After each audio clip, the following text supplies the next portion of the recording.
अफगानिस्तान से सामने आ रही तस्वीरें काफी डराने वाली है। तालिबान के कब्जे के बाद से पत्रकारों को निशाना बनाया जा रहा है।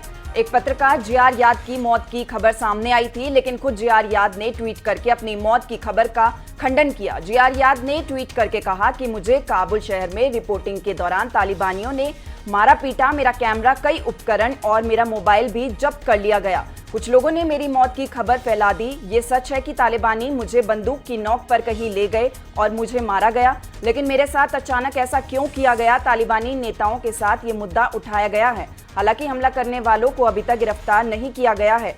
ये अभिव्यक्ति की आजादी पर हमला है।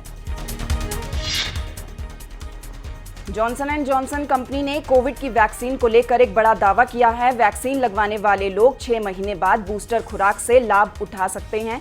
कंपनी के मुताबिक जब उसने वॉलंटियर को रिसर्च में 6 महीने बाद कोविड-19 वैक्सीन का दूसरा खुराक दिया तो उसने एंटीबॉडी का लेवल पहले डोज के 28 दिनों बाद 9 गुना बढ़ गया। शोधकर्ताओं ने बताया कि डेटा से पता चला है कि एक अतिरिक्त डोज उस वक्त बूस्टर का काम कर सकती है जब वैक्सीन की प्रभावशीलता कम होने लगे।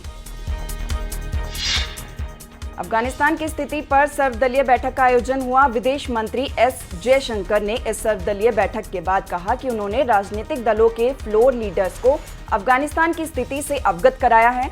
हमारा ध्यान लोगों को वहां से निकालने पर है और सरकार लोगों को निकालने के लिए सब कुछ कर रही है।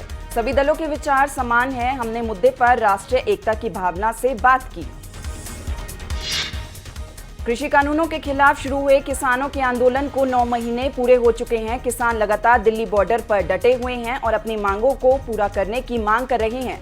वहीं किसान नेता गुरनाम सिंह चडूनी का बयान सामने आया, जिसमें गुरनाम सिंह चडूनी ने कहा कि अगर बातचीत के लिए सरकार बुलाएगी तो जरूर जाएंगे। हमारी शुरू से ही 3 कृषि कानूनों को रद्द करने की मांग है। हरियाणा में नेता प्रतिपक्ष भूपेंद्र सिंह हुड्डा ने एक बार फिर से सरकार पर निशाना साधा। भूपेंद्र हुड्डा ने कहा कि प्रदेश में बेरोजगारी का आंकड़ा सबसे ऊपर है। बेरोजगार और किसानों के लिए कोई फैसला नहीं लिया गया। उन्होंने कहा कि विधानसभा में कांग्रेस ने हर मुद्दा उठाया। वहीं हुड्डा ने कहा कि हरियाणा तरक्की में नीचे खिसक चुका है और आर्थिक तौर पर भी पिछड़ रहा है।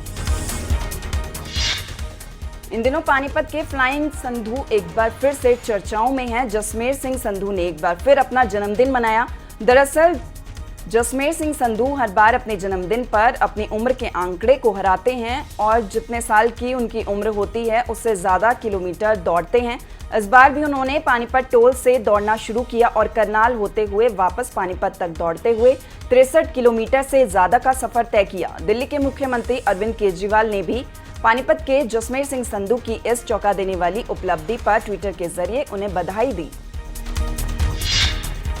एक तरफ तो अस्पतालों में सुरक्षा को लेकर प्रशासन की तरफ से तमाम बड़े दावे किए जाते हैं, दूसरी तरफ जमीनी हकीकत जब सामने आती है तो हर कोई हैरान रह जाता है। दरअसल हाल ही में भिवानी में एक आरटीआई में खुलासा हुआ कि शहर के बहुत से सरकारी और निजी अस्पतालों में सबसे जरूरी चीज फायर ब्रिगेड की एनओसी ही नहीं है, यानी कि अगर कोई घटना होती है तो उससे निपटने के इंतजाम ही नहीं किए गए।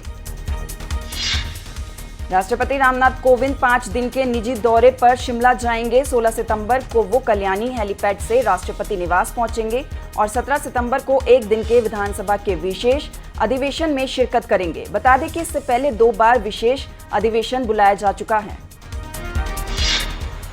सरकाघाट के बलदवाड़ा में जनता को संबोधित करते हुए हिमाचल के मुख्यमंत्री जयराम ठाकुर ने विपक्ष पर हमला बोला।